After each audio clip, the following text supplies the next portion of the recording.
NRIs இந்தியாவில் investment பண்றதுக்கு ஒரு சூப்பர் ஆப்ஷன் வந்திருக்கு. 2017 இந்த ரெகுலேஷன்ஸ் வந்தாலும் இப்போ ரொம்ப ஆக்டிவா எல்லா மியூச்சுவல் ஃபண்ட் கம்பெனிஸ், நிறைய வெல்த் மேனேஜ்மெண்ட் கம்பெனிஸ்லாம் இந்த ஆப்ஷனை யூட்டிலைஸ் பண்ணிட்டு இருக்காங்க.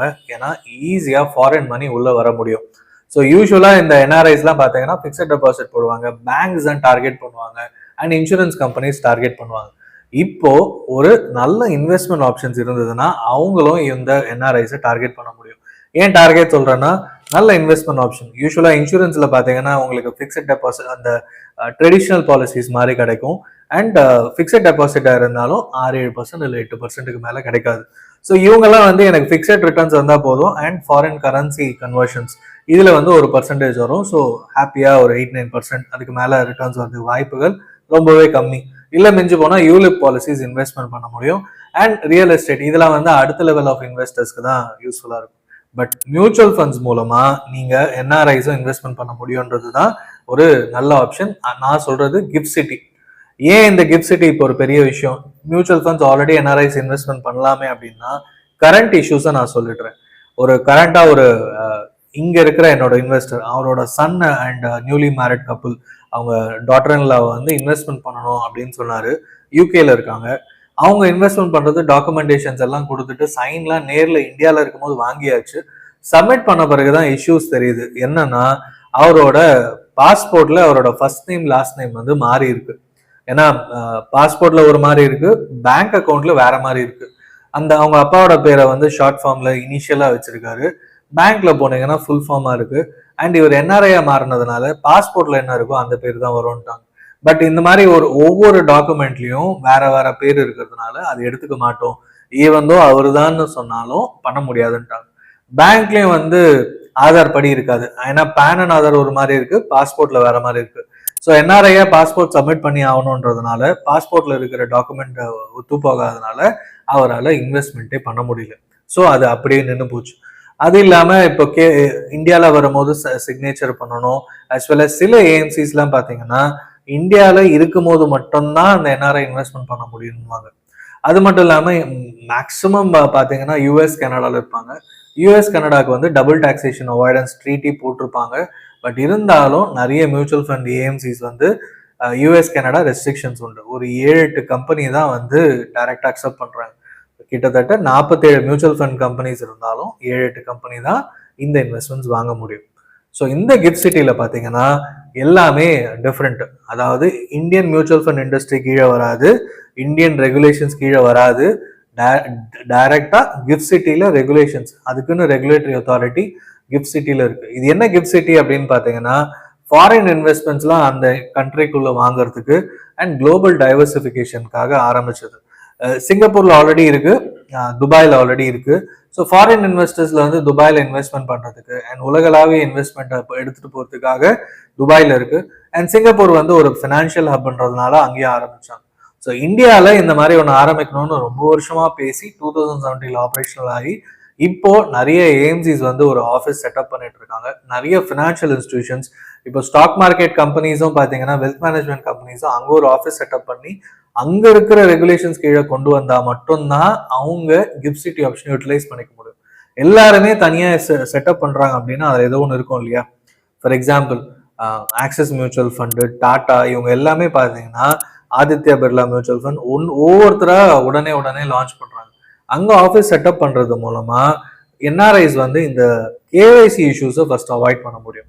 என்ன கேஒய்சி இஷ்யூஸ்? இப்போ சொன்ன மாதிரி bank, passport, Aadhaar, PAN, local address proof. இதே மாதிரி இன்னொரு இஷ்யூ என்ன ஆச்சுன்னா, ஒரு கத்தார்ல வேலை செய்யற ஒரு கிளைண்ட் வந்து பாத்தீங்கன்னா லோக்கல் அட்ரஸ் ப்ரூஃப் அவருக்கு இல்லை.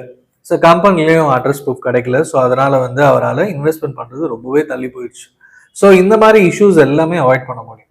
ஸோ அந்த நாட்டு அட்ரஸ் ப்ரூஃப் வச்சுக்கிட்டு அந்த நாட்டு கரன்சில நீங்க கல்ஃப்ல எங்க இருந்தாலும் சரி, சிங்கப்பூர், மலேசியா எங்க இருந்தாலும் சரி, யூகே, யூஎஸ், கனடா எங்க இருந்தாலும் ஒரே ரெகுலேஷன்ஸ், கிஃப்ட் சிட்டி ரெகுலேஷன்ஸ். அதாவது அந்த நாட்டில் எந்த நாட்டில் இருந்தாலும் கிஃப்ட் சிட்டியில இருக்கிற பேங்கோ, கிஃப்ட் சிட்டியில இருக்கிற ஏஎம்சி மூலமா நீங்க இன்வெஸ்ட்மெண்ட் பண்ணீங்கன்னா பணத்தை ஈஸியா எடுத்துடலாம். ஸோ உங்க நாட்டு கரன்சி மூலமா அங்க கொண்டு வரீங்க, நீங்க எடுக்கும் போதும் அதே வழியில எடுத்துக்கலாம் வெளியில. ஸோ இப்போதைய ரெகுலேஷன்ஸ் படி நெக்ஸ்ட் 10 இயர்ஸ்க்கு வந்து டாக்ஸ் ஃப்ரீ ரிட்டர்ன்ஸ். ஸோ நீங்க இந்தியாவில் வந்து 15% சொல்கிறோம், 12 to 15%. ஸோ கன்சர்வேட்டிவாக 13-14%. ஏன்னா இந்தியன் மியூச்சுவல் ஃபண்ட்ஸில் தான் இன்வெஸ்ட்மெண்ட் பண்ணுறாங்க, இந்தியன் ஸ்டாக் மார்க்கெட்டில் தான் பண்ணுறாங்க. ஸோ ஒரு இண்டெக்ஸ் ஃபண்ட் எடுத்தாலும் 14% நமக்கு கிடைக்குதுன்னும் போது அடுத்த 10 வருஷத்தில் ஒரு 2 to 3 times உங்கள் பணம் மல்டிப்ளை ஆகுது, டாக்ஸ் ஃப்ரீயாக எடுத்துகிட்டு போகிறீங்க. ஸோ துபாயில் இருக்கவங்க இல்லைன்னா எந்த நாட்டிலலாம் டாக்ஸ் ஃப்ரீ இன்வெஸ்ட்மெண்ட் ரிட்டர்ன்ஸ் எடுக்க முடியுமோ இந்தியாலையும் டாக்ஸ் ஃப்ரீ, நீங்கள் பணம் போடுறதும் பணத்தை போடுறீங்க, உங்கள் நாட்டிலையும் டாக்ஸ் கிடையாதுன்னும் போது டபுள் இல்லை ட்ரிபிள் அட்வான்டேஜ்னு சொல்லுவேன். ஸோ முக்கியமாக கல்ஃப் நாட்டிலலாம் பார்த்தீங்கன்னா இன்வெஸ்ட்மெண்ட் பண்ணால் ரிட்டர்ன்ஸ் வந்து டாக்ஸ் ஃப்ரீன்னு சொல்லுவோம். ஸோ இந்தியாவில் இன்வெஸ்ட்மெண்ட் பண்ணி இந்தியாலையும் டாக்ஸ் ஃப்ரீயாக கிடைக்குது, கல்ஃப்லேயும் வந்து நீங்கள் பணத்தை எடுக்கும் போது டாக்ஸ் ஃப்ரீயாக கிடைக்குதுன்னும் போது அடுத்த 10 yearsல நீங்கள் எவ்வளோ பணம் போடுறீங்களோ மேபி 3 times இல்லைன்னா அதுக்கு மேலேயும் கிடைக்கிறதுக்கு வாய்ப்பு. அண்ட் இந்த ரெகுலேஷன்ஸை என்னதான் கொஞ்சம் எக்ஸ்டெண்ட் பண்ணாலும் வெறும் டபுள் டாக்ஸேஷன் அவாய்டன்ஸ் அண்ட் ஃபியூச்சரில் ஏதாவது மாறிச்சுன்னா அதுக்கேற்ற மாதிரி தான் இருக்க போகுது. எனிவே நீங்கள் எந்த நாட்டில் இருந்து இன்வெஸ்ட்மெண்ட் பண்ணாலும் இந்தியாவில் கரன்சி கன்வர்ஷன்ஸும் வர்றதுக்கு வாய்ப்பு இருக்குது. அது மூலமாகவும் எக்ஸ்ட்ரா ஒரு ஃபியூ பர்சன்டேஜ் ரிட்டர்ன்ஸ் வரும். ஸோ டேக்ஸ்லாம் போனாலும் கண்டிப்பாக உங்களுக்கு 15% அனுபவம் ஃபியூச்சர்லையும் இருக்கிறதுக்கான வாய்ப்பு 100% இந்த கிஃப்ட் சிட்டி இன்வெஸ்ட்மெண்ட் மூலமாக இருக்குது. ஸோ நீங்கள் பட் ஆனால் ஒரே ஒரு விஷயம் என்னன்னா, நீங்கள் ஃபாரின் இன்வெஸ்டர்ஸாக ஐ மீன் என்ஆர்ஐஸாக இருந்தீங்கன்னா நிறைய ஏஎம்சிஸ் பார்த்தீங்கன்னா $1,50,000 USD. ஸோ நம்ம ஊர் மதிப்பு ஒரு 1.35 crores இன்வெஸ்ட்மெண்ட் பண்ணணும் அப்படின்றது மேண்டட்ரியாக வச்சுருக்காங்க. ஒரு சில wealth management company $75,000 USD minimum investment பண்ணணும்னு வச்சுருக்காங்க. அண்ட் ஒரு சில retail AMCs for example Tata, அவங்க வந்து ஒரு இண்டெக்ஸ் ஃபண்ட் காம்பினேஷன்ஸில் வச்சுருக்காங்க. ஒரு யூஎஸ் ஸ்கீமை ரீட்டைல் இன்வெஸ்டர், அதுவும் யூஎஸ்ல ஐ மீன் ஃபாரின்ல என்ஆர்ஐஸ்க்காகனும் போது $500 இன்வெஸ்ட்மெண்ட் பண்ணலாம். ஸோ $500 போது பார்த்தீங்கன்னா நம்ம ஊர் மதிப்புக்கு 40-45,000 ரூபாய் தான் இன்வெஸ்ட்மெண்ட் பண்ணுறதுக்கான லிமிட். ஸோ நீங்கள் ஃபாரின்லேருந்து பணத்தை போட போகிறீங்க அப்படின்னா கிஃப்ட் சிட்டி மூலமாக போட்டிங்க அப்படின்னா டாக்ஸ் ஃப்ரீயாக பணத்தை எடுத்துக்க முடியும். அண்ட் போக போக நீங்கள் ஃபாரின்ல வேலை செஞ்சு இந்தியா வந்தாலும் அதுக்கேற்ற மாதிரி ரெகுலேஷன்ஸ் ஆடிட்டர் கிட்ட பேசிட்டு டாக்ஸ் கட்டிட்டு இந்தியாவில் பணம் எடுத்துக்கலாம். ஏன்னா நீங்கள் இருக்கிற நாட்டிலேருந்து ஈஸியாக இன்வெஸ்ட்மெண்ட் பண்ண முடியும்.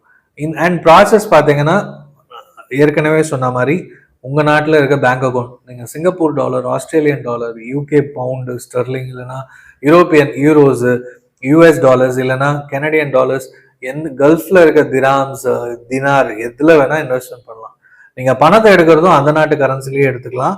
சப்போஸ் இந்தியாவில் வந்து 10 years கழிச்சு இந்தியா மாறிட்டீங்க அப்படின்னா இந்தியாவில் பணம் எடுக்கிறதுக்கு ரெகுலேஷன்ஸ் ஆடிட்டர்ஸ் கிட்ட பேசிட்டு டாக்ஸ் பே பண்ணிட்டு எடுத்துக்கலாம்.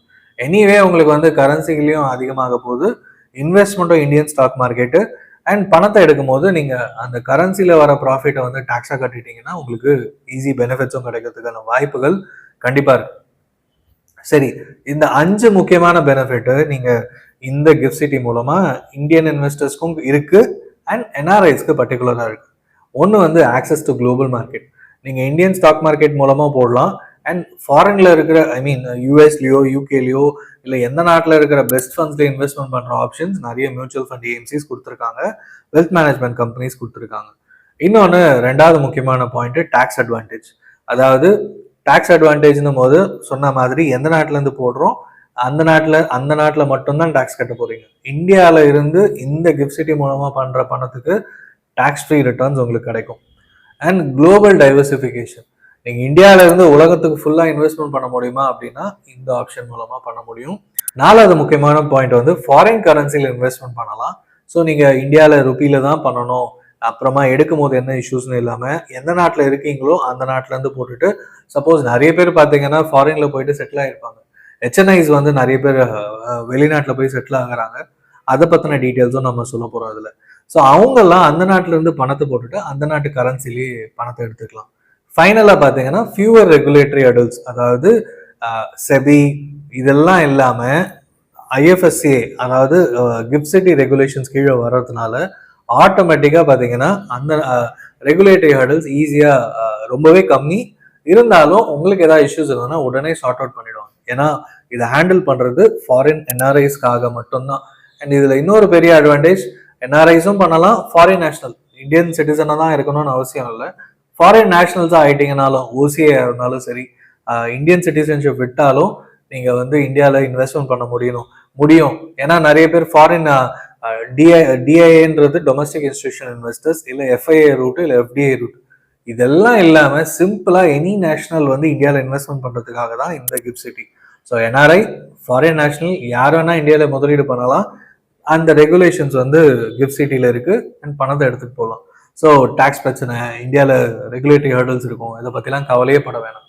அண்ட் கடந்த 3 வருஷத்தில் பார்த்தீங்கன்னா பல ஹெச்என்ஐனா என்ன, ஹை நெட்வொர்த் இண்டிவிஜுவல், ஒரு 8.5 கோடி வரைக்கும் பணத்தை வச்சிருக்கவங்க, அதுக்கு மேலே இருக்கவங்கலாம் ஹெச்என்ஐ சொல்லுவோம். இதை விட பல ஆயிரம் கோடி வச்சிருக்கவங்க அப்படின்றது யூஹெச்என்ஐன்னு சொல்லுவோம். ஸோ இந்தியாவில் ஹெச்என்ஐ growth வந்து லாஸ்ட் 5 இயர்ஸில் பயங்கரமாக இன்க்ரீஸ் ஆகிட்டு இருக்கு. அதை விட பெரிய விஷயம், இங்கே இருக்கிற ஹெச்என்ஐஸ் ஃபாரினில் போய் செட்டில் ஆகிட்டு இருக்காங்க. இந்தியன் சிட்டிசன்ஷிப்பை திறந்துட்டு இல்லை வெளிநாட்டுக்கு போய் செட்டில் ஆகுறாங்கன்றது தான் முக்கியமான விஷயம். ஸோ ஃபாரினில் போய் செட்டில் ஆனாலும் இந்தியாவில் இன்வெஸ்ட்மெண்ட் பண்ணும்போது இந்தியாவோட மார்க்கெட் க்ரோ ஆகும். அண்ட் ஜஸ்ட் லைக் எப்படி யூஎஸ் வந்து ஒரு ரொம்ப அட்ராக்டிவாக இருந்ததும் இந்தியன் மார்க்கெட்டும் ரொம்ப அட்ராக்டிவாக இருக்கிறது தான் நம்ம இதில் தெரிஞ்சுக்க வேண்டிய விஷயம். ஸோ ஹெச்என்ஐயாக இருந்தாலும் யூஹெச்என்ஐயாக இருந்தாலும் அண்ட் இந்தியாவில் இருக்கிற சிட்டிசன், நம்மள மாதிரி இந்தியன் சிட்டிசன்ஸாக இருந்தாலும் இந்த கிஃப்ட் சிட்டி ஆப்ஷன் மூலமாக பண்ணும்போது இந்தியாவில் 2 ஆப்ஷன் இருக்குது. ஒன்று இன்பவுண்ட், ஒன்று அவுட்பவுண்ட். ஃபாரின் நேஷனல்ஸ் வந்து இந்தியன் நேஷனல்ஸ் வந்து அவுட்பவுண்ட் இன்வெஸ்ட்மெண்ட் மூலமாக குளோபல் மார்க்கெட்டில் இன்வெஸ்ட்மெண்ட் பண்ண முடியும். இன்பவுண்ட் இன்வெஸ்ட்மெண்ட்ஸ் பார்த்தீங்கன்னா Indian AMC mutual fund scheme தான். For example Axis flexi cap fund, but GIFT சிட்டியில் ரெஜிஸ்டர் ஆன ஃபண்டில் இன்வெஸ்ட்மெண்ட் பண்ண அந்த மூலமாக பணம் வந்து இந்தியன் மார்க்கெட்டில் வருது. அப்படியே அந்த ஸ்கீம் மூலமாகவே பணத்தை வெளியில் ரிடம்ஷன் எடுத்துருவீங்க. ஸோ இந்த 2 ஆப்ஷன்ஸ் இருக்குது. ஸோ இந்தியன் இன்வெஸ்டர்ஸ் அவுட்பவுண்ட் மூலமாக இந்தியாவில் மட்டும் இல்லை ஃபாரின்லேயும் இன்வெஸ்ட்மெண்ட் பண்ணணும்னு நினைக்கிறவங்க அவுட்பவுண்ட் ஸ்கீம் யூஸ் பண்ணிக்கலாம். அண்ட் இன்பவுண்ட் ஸ்கீமில் என்ஆர்ஐஸ் அண்ட் மற்ற ஃபாரின் நேஷனல்ஸ் இன்வெஸ்ட்மெண்ட் பண்ண முடியும். ஸோ இந்த வீடியோவை உங்களுக்கு தெரிஞ்ச ஒரு என்ஆர்ஐ ரிலேட்டிவ்க்கோ என்ஆர்ஐ ஃப்ரெண்டுக்கோ ஷேர் பண்ணுங்கள். இந்த ஆப்ஷன் பற்றி இன்னும் நிறைய தெரிஞ்சுக்கணும்னா கீழே கமெண்ட் பண்ணுங்கள். அண்ட் கூகுள் ஃபார்ம் இருக்குது, அதை சப்மிட் பண்ணுங்கள். நான் உங்களை ரீச் அவுட் பண்ணுறேன். தேங்க்யூ.